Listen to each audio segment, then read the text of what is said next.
تو کافی لوگ مدینہ سے آئے, غزوے میں شریک ہوئے. اسی میں حضرت حنظلہ جو غسل الملائکہ ہے وہ بھی, اسی روز ان کی شادی ہوئی تھی. غسل کرنے بیٹھے, پورا غسل نہیں ہوا تھا, یہ خبر آئی, تلوار اٹھائی اور میدان جنگ میں گئے اور شہید ہو گئے. اسی میں حضرت حذیفہ رضی اللہ تعالیٰ عنہ کے والد محترم حضرت یمان تھے. تاریخ پڑھیے, سیرت پڑھیے. میدان جنگ میں جب آپ داخل ہوئے تو افراتفری کا عالم تھا, کیونکہ وردیاں نہیں تھیں, تلواریں ایک دوسرے کے اوپر چلی, کیونکہ ایک آواز آئی کہ لوگوں پیچھے, تو اگلی سب پچھلے سب سے مقابلہ آرا ہو گئی. اسی دوران جب حضرت یمان میدان میں جنگ میں داخل ہوئے, حضرت حذیفہ رضی اللہ تعالیٰ عنہ کی نظر پڑی اپنے والد پر. صحابہ کرام نے سمجھا یہ ضبط, صحابہ کرام نے سمجھا کہ یہ مقابل لشکر کے ہیں, تلواروں پر ان کو رکھ لیا. حضرت یمان رضی اللہ تعالیٰ عنہ, حضرت حذیفہ رضی اللہ تعالیٰ عنہ کہتے رہے کہ لوگوں رک جاؤ, یہ میرے والد محترم, یہ میرے والد یمان ہیں. لیکن آپ کی آواز سے پہلے تلواریں اپنا کام کر گئی. حضرت حذیفہ رضی اللہ تعالیٰ عنہ کے والد محترم کو شہید کر دیا گیا. زبان سے جملہ, اپنے آپ کو آدمی رکھے, وہ سب کچھ صحیح ہے, تم کو دیکھنا تو تھا, ہم کوئی توجیہ سنیں گے. یہ تھے فَإِنْ آمَنُوا ایسا ایمان. صحابہ کرام کے بارے میں جو اللہ نے ارشاد فرمایا, کیا ہوا؟ حضرت حذیفہ رضی اللہ تعالیٰ عنہ کہتے ہیں اللہ تم پر رحم فرمائی کہ میرے والد یمان تھے. اللہ اپنی بے شمار رحمت نازل فرما حضرت حذیفہ رضی اللہ تعالیٰ عنہ کا کے اوپر. اشداء علی الکفار رحماء بینہم, ایسے رحم دل تھے وہ اپنے بھائیوں کے لیے. غلطی سے والد کا قتل ہو گیا, جملہ کیا ہے؟ اللہ تم پر رحم فرمائیے, ہمارے والد یمان تھے. والکاظمین الغیظ والعافین عن الناس. حضرت ابوبکر صدیق رضی اللہ تعالیٰ عنہ کا واقعہ بڑا مشہور ہے, بہت مشہور ہے, کہ جب حضرت مصطح رضی اللہ تعالیٰ عنہ, آپ کی بیٹی صدیقہ کائنات حضرت عائشہ پر جب الزام لگا, اس میں یہ بھی تھے حضرت مصطح رضی اللہ تعالیٰ عنہ, ان کو پال پوس کر کے بڑا کیا تھا, ان کی شادی کی تھی اور ان کے ہاں ماہانہ اخراجات بھیجتے تھے. جب آپ کو علم ہوا تو آپ نے کہا اب صرف وہ روک لوں گا, بس رد عمل کچھ نہیں. لیکن اللہ نے جب قرآن میں آیت نازل فرمائی وَلْيَعْفُوا وَلْيَصْفَحُوا أَلَا تُحِبُّونَ أَن يَغْفِرَ اللَّهُ لَكُمْ. حضرت ابوبکر صدیق رضی اللہ تعالیٰ عنہ رونے لگے اور کہتے ہیں مجھ کو اللہ کی معافی مغفرت چاہیے, مجھ کو نجات چاہیے. مصطح کو جو ہر مہینہ وظیفہ جاتا تھا وہ جائے گا. نیکی سے وہ کسی وجہ سے نہیں رکتے تھے, کسی کے عمل اور رد عمل سے ان کے کردار میں تبدیلی نہیں آتی تھی. ہمارا بڑا مسئلہ یہ ہے کہ ہماری نیکیوں کا معاملہ, ہمارے کردار کا معاملہ رد عمل پر ہو گیا ہے. اس نے کیا کیا اللہ ہم سے نہیں پوچھے گا, اللہ ہم سے یہ سوال کرے گا ہمارا کیا معاملہ تھا. ہم سے ہمارے پڑوسی کے بارے میں اللہ نہیں پوچھے گا وہ کیسے رہتا تھا, لیکن یہ سوال ضرور ہوگا کہ ہم نے پڑوسی کے ساتھ کیا کیا. ہم سے اللہ یہ نہیں پوچھے گا کہ ہم اپنی بیوی کے ساتھ, ہماری بیوی نے ہمارے حقوق ادا کیے ہیں, نہیں. اللہ ہم سے یہ پوچھے گا کہ ہم نے اس کے حقوق ادا کیے. جب آدمی اس پیرائے میں سب آدمی کا مزاج بنتا ہے, سوچنے لگتا ہے, تو ہر مرحلے پر اس سے کیا کرنا ہے, کیونکہ اس کا جواب اس کو اللہ کے پاس دینا ہے. سامنے والے سے جواب نہیں طلب کرتا, خود اپنے آپ کو جواب دینے والا بنا لیتا ہے. محاسبہ اور صفائی اپنی انتہا کو پہنچتی ہے. غصے میں درگزر کرنا, معاف کرنا بڑی چیز ہے. یہ اختیار ہونے کے بعد آدمی اگر درگزر کرے, معاف کرے, یہ ایک صفت کس کی بیان کی جا رہی ہے؟ میں بہت اب صرف ترجمہ کر کے اگلے جو آیت ہے, ورنہ اس کی بڑی تفصیل ہے. والذین اذا فعلوا فاحشۃ او ظلموا انفسهم ذکروا اللہ فاستغفروا لذنوبهم ومن یغفر الذنوب الا اللہ ولم یصروا علی ما فعلوا وهم یعلمون. اگر ان سے کوئی غلط کام ہو جاتا ہے, کوئی گناہ, کوئی فحاشی ہو جاتی ہے, تو کیا کرتے ہیں؟ والذین اذا فعلوا فاحشۃ او ظلموا انفسهم ذکروا اللہ, اللہ کا ذکر. الا بذکر اللہ تطمئن القلوب. علامہ ابن قیم رحمۃ اللہ علیہ کہتے ہیں ذکر جو ہے, اللہ کا ذکر, یہ آدمی کے لیے حصار اور قلعہ ہے, شیطان سے بچاؤ کا ڈھال ہے. آدمی کی ذکر سے اگر زبان تر ہے, برے خیالات, وساوس, شیطان کے بہکاوے, گناہ, تمام لیگوں سے بچے گا. جب اس سے کوئی غلطی ہو تو صرف توبہ نہیں، توبہ تو کرتا ہی ہے، اس کے ساتھ اللہ کا ذکر ہو، اتنی توبہ اور استغفار اور اتنا ذکر ہو کہ اس کی کیفیت تبدیل ہو جاتی ہے۔ حضرت ماعز اسلمی حضرت غامدیہ کا واقعہ پڑھ گئے کہ جب ان کو لے جایا گیا شہید کرنے کے لیے، ماعز اسلمی کو معاف کیجئے گا رجم کرنے کے لیے جب لے جایا گیا تو مشہور ہے کہ آپ کا خون ایک صحابی کے اوپر آیا۔ ایسا کوئی معاملہ جب صحابہ کو ہو تو ضروری نہیں ہوتا نام بتانا، سلف کا ایک طریقہ یہ بھی تھا، ضروری نہیں ہوتا ہے۔ ایک صحابی کے اوپر آیا، آپ جانتے بھی ہوں تو صحابی کے ہاتھ پر آیا تو انہوں نے یہ جملہ کہا کہ ایک زانی کا خون، جملہ بالکل غلط نہیں تھا، لیکن اللہ کے رسول صلی اللہ علیہ وسلم کی تربیت دیکھیے۔ آپ نے جب یہ سنا، ہمارے یہاں آج لوگوں کا فیشن بنا ہوا ہے، محدود علم ہے، محدود مطالعہ ہے۔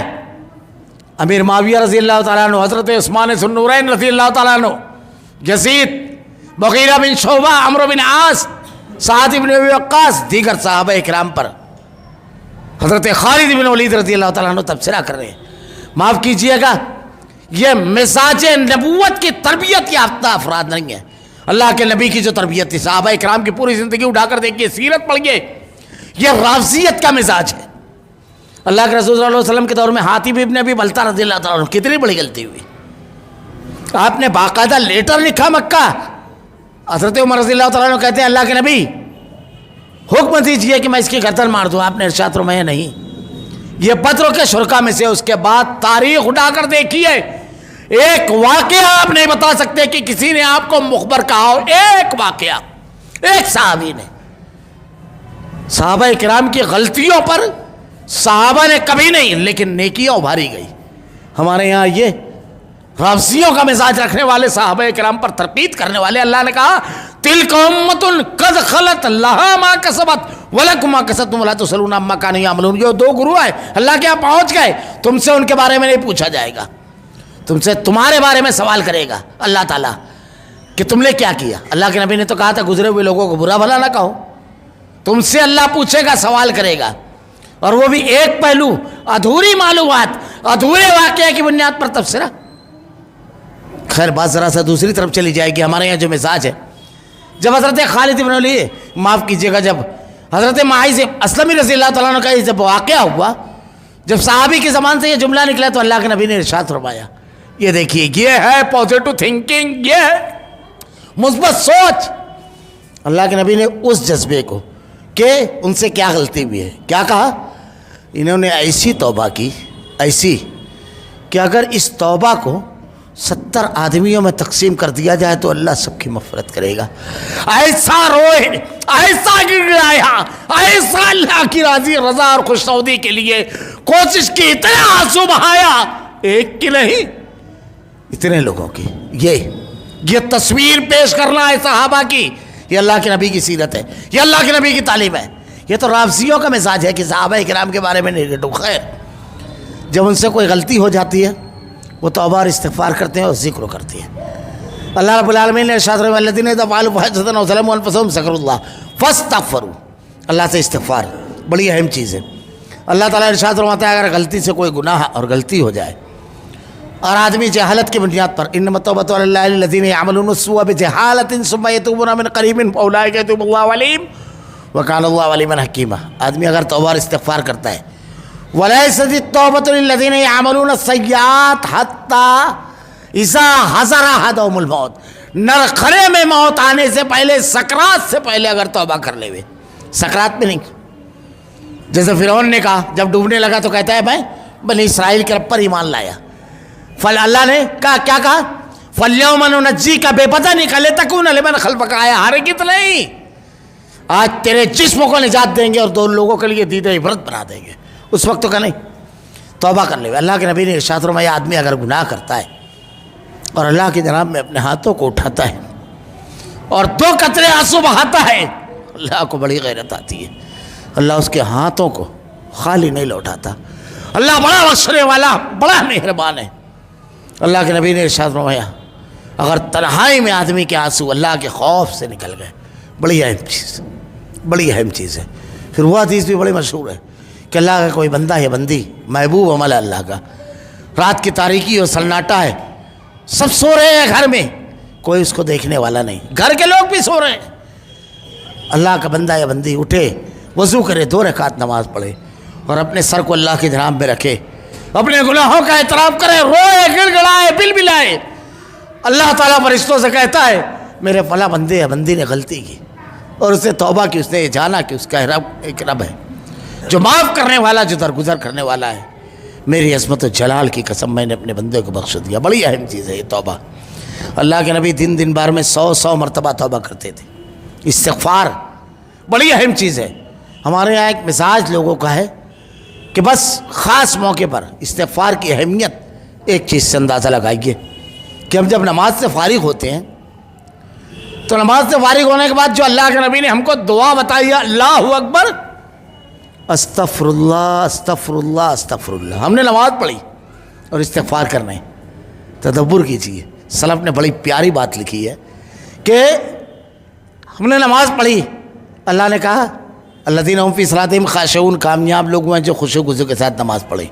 اللہ کے نبی نے کہا تم اس طرح پڑھو کہ تم اللہ کو دیکھ رہے ہو، اگر یہ نہیں تو اللہ تم کو دیکھ رہا ہے۔ بڑا آدمی بھی کوئی دیکھنے لگتا ہے تو نماز بدل جاتی ہے، خالق ارض و سما کے دیکھنے کا تصور ہوگا تو نماز الگ ہی ہوگی۔ اب کس میں کتنی کمی اور زیادتی ہوئی۔ عشاء کی نماز 4 رکعت ہم نے پڑھی، سلام پھیرا، اور اللہ تو نے فرض 4 رکعت پڑھنے کا حکم دیا تھا، جیسے ہی پوری ہوئی اس کی پہلے بڑائی بیان کی اور اس کے بعد کہا استغفر اللہ استغفر اللہ، اے اللہ جو بھی کمی رہ گئی ہے اللہ معاف فرما، اے اللہ معاف فرما رب العالمین، میں نے تو ادا کیا، اب اس میں جو بھی کمی رہ گئی ہے اللہ استغفر اللہ استغفر اللہ استغفر، 100 بار استغفار کیا کرتے تھے۔ بڑی اہم چیز ہے یہ صفت ہے جس میں آ گئی۔ اللہ تعالیٰ نے ان کے بارے میں کیا کہا؟ اولئک جزاؤہم مغفرۃ من ربکم وجنات تجری من تحتہا الانہار خالدین فیہا ونعم اجر العاملین۔ اللہ رب العالمین نے ان لوگوں کے لیے جنت کا وعدہ کیا، یہ اللہ کا وعدہ سچا ہے۔